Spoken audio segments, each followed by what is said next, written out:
Hello friends. देखिए friends, हमने इससे पहले पढ़ा था गोलीय संधारित्र की धारिता। ठीक है।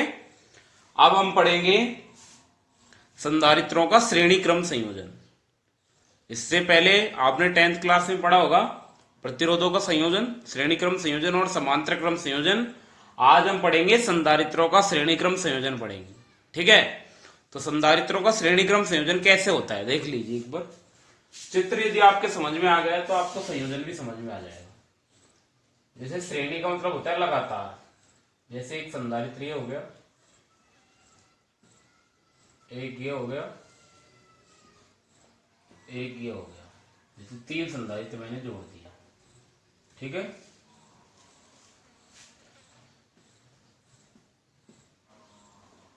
ये बैटरी का धन सिरा, ये ऋण, ये धन, ये ऋण, ये ऋण, ये धन। ठीक है। ये ए सिरा हो गया और ये हो गया बी सिरा।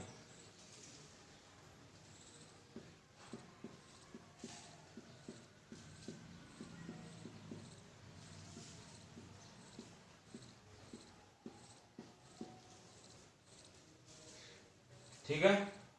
ये दूसरा, पहले संधारित्र की धारिता C1 है, दूसरे की C2 मान ली, तीसरे की C3 मान ली। ये प्लस,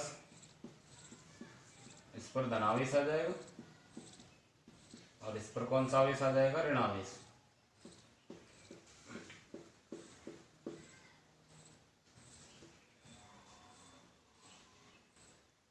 ऐसे एक संधारित्र हो गया।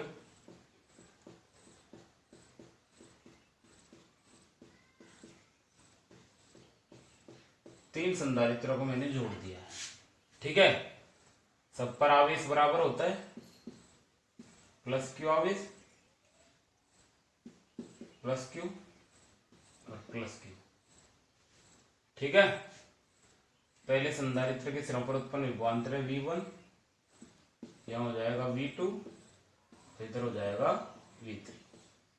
ये भी विभव की बैटरी होगी। ठीक है। तो ये संधारित्रों का श्रेणी क्रम संयोजन है। कौन सा संयोजन है? श्रेणी क्रम संयोजन है। अब इसको कैसे डिफाइन करेंगे? सबसे पहली चीज आती है डेफिनेशन की, कि संधारित्रों का श्रेणी क्रम संयोजन किसे कहते हैं।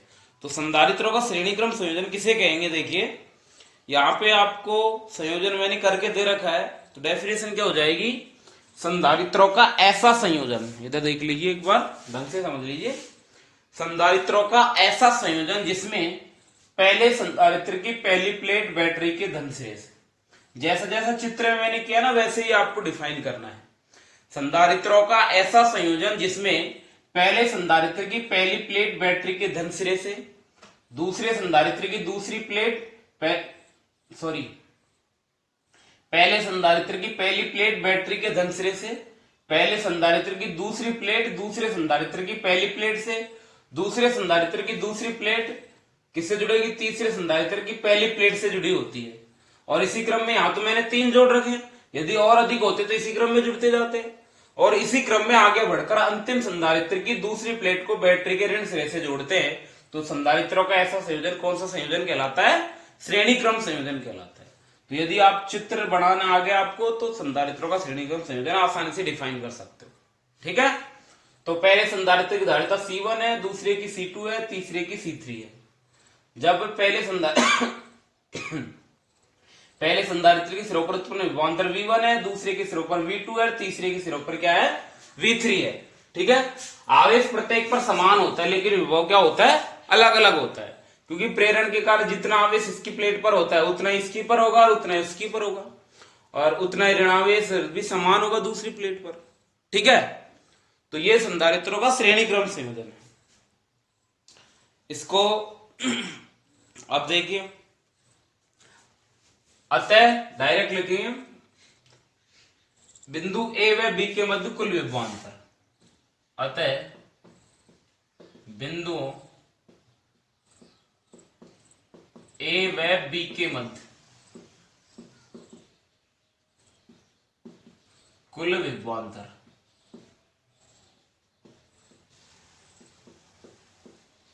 V बराबर क्या हो जाएगा, V1 plus V2 plus V3, समीकरण नंबर 1।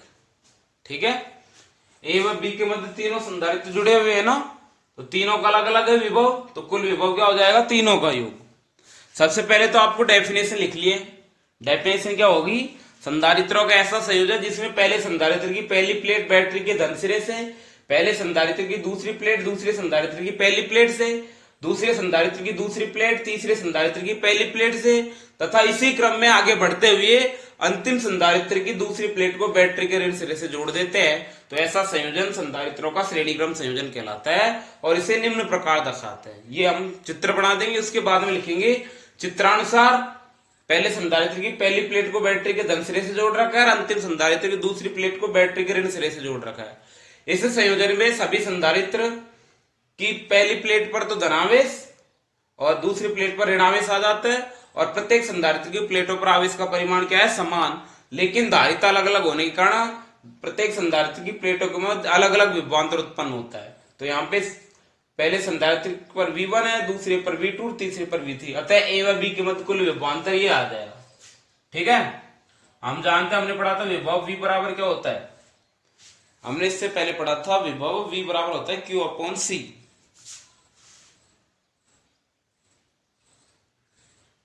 चूंकि VV बराबर होता है Q अपॉन C है, तो Q अपॉन C बराबर क्या हो जाएगा, Q1 upon C1 plus Q2 upon C2 plus Q3 upon C3। ठीक है, यहां तक। तो Q बटे C बराबर, अब देखिए यहां पे आवेश का मान बराबर है ना, आवेश प्रत्येक पे बराबर है, तो Q1 ही रहे, Q ही रहेगा, ये भी Q ही रहेगा और ये भी Q ही रहेगा, क्योंकि आवेश बराबर है। हमने पढ़ा V बराबर Q अपॉन C, C बराबर Q अपॉन V पढ़ा था हमने धारिता, तो V निकालेंगे तो Q अपॉन C हो जाएगा, V निकालेंगे तो C नीचे आ जाएगा। V बराबर Q अपॉन C है, तो V की जगह Q अपॉन C और V1 की जगह V1 इस संधारित्र का प्लेटों के मध्य उत्पन्न विभवांतर है ना, तो V1 बराबर हो जाएगा Q अपॉन C1। ये हो गया, क्योंकि प्रत्येक पर आवेश तो वही है Q, Q upon C1 V1 की जगह, V2 की जगह Q अपॉन C2, V3 की जगह Q upon C3। Q common आ जाएगा, इधर क्या बचेगा, 1/C1 plus 1/C2 plus 1/C3। Q से Q कट जाएगा, 1/C बराबर 1/C1 plus 1/C2 plus 1/C3। ये श्रेणी क्रम संयोजन की तुल्य धारिता आ गई। यदि संधारित्र श्रेणी क्रम में जुड़े हों तो उनकी तुल्य धारिता का व्यंजक क्या है, ये है। ठीक है,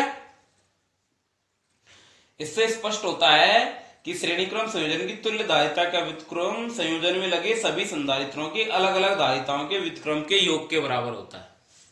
ठीक है, ए व बी के मध्य विभवांतर ही आ गया, क्योंकि V बराबर Q अपॉन C होता ही है, तो Q अपॉन C1 ही हो गया, और 1/C श्रेणी के लिए CS कर देते इसको श्री, या 1/CS बराबर क्या हो जाएगा ये, तो CS क्या है, तुल्य धारिता, सभी संधारित्रों की तुल्य धारिता है, तो तुल्य धारिता का मान प्रत्येक संधारित्र की धारिता के व्युत्क्रम के योग के क्या होता है, बराबर होता है। ठीक है, ये हो गया आपके संधारित्रों का श्रेणी क्रम संयोजन। अब इस श्रेणी क्रम संयोजन से जुड़े हुए मुख्य तत्व कौन कौन से हैं। ठीक है, यहां तक हो गया हमारे पास श्रेणी क्रम संयोजन की तुल्य धारिता आ गई। अब इससे संबंधित कुछ महत्वपूर्ण तथ्य हैं।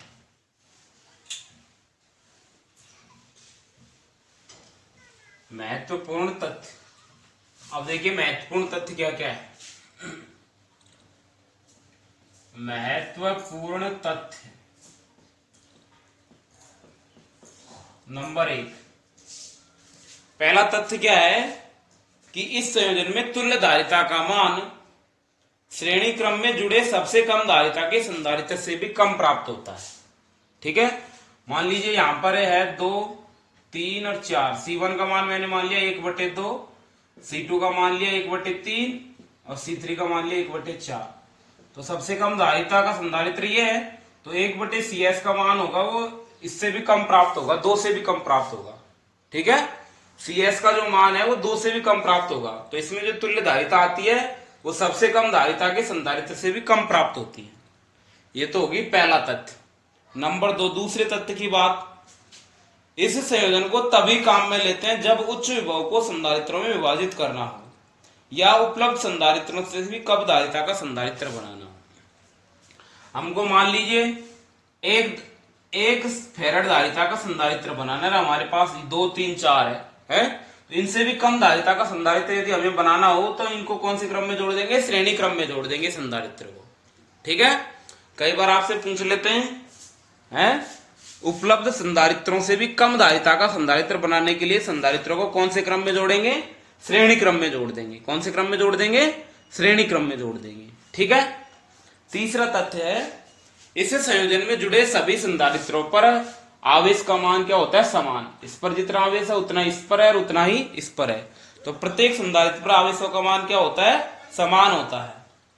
अब मान लीजिए समान धारिता के n संधारित्र जुड़े हों श्रेणी क्रम में, माना समान धारिता के n संधारित्र जुड़े हों तो संयोजन की तुल्य धारिता होती है CS बराबर 1/CS। यदि हम निकालेंगे क्या हो जाएगा?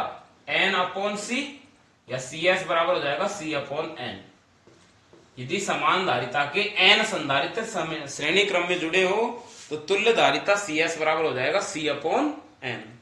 ठीक है, ये आपके हो गए महत्वपूर्ण तथ्य। उसमें एक और है, एक महत्वपूर्ण तथ्य और है, वो क्या है वो समझ लीजिए।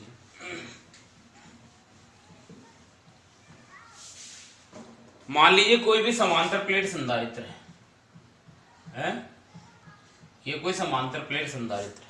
ठीक है, और समांतर प्लेट संधारित्र की प्लेटों के मध्य, समांतर प्लेट संधारित्र की प्लेटों के मध्य ऐसे बना देता हूं मैं, एक प्लेट ये होगी, एक प्लेट नीचे होगी। यदि प्लेटों के मध्य चित्र में दर्शाए अनुसार अलग अलग परावैद्युतांक के पदार्थ स्थित, एप्सिलॉन R1 परावैद्युतांक का ये हो गया, एप्सिलॉन R2 का ये हो गया और एप्सिलॉन R3 का ये हो गया, ऐसे कोई भी पदार्थ स्थित हो।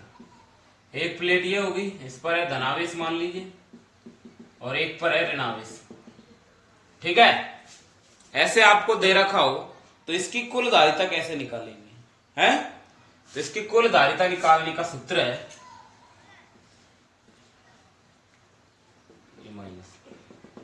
तो ये 3 प्लेटें होंगी ना, तो तीनों प्लेटें, एक प्लेट ये होगी, एक ये होगी, एक ये होगी, 3 प्लेटें होगी संधारित्र की दोनों प्लेटों में।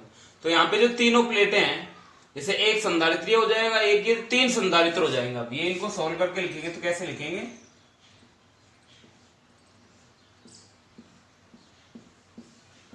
ऐसे हो जाएंगे। अब ये एप्सिलॉन R1 धारिता का ये हो जाएगा, एप्सिलॉन R2 ये हो जाएगा और एप्सिलॉन R3 ये हो जाएगा। ठीक है, इसकी धारिता हो जाएगी C1 मान लेंगे, इसको C2 मान लेंगे, इसको C3 मान लेंगे।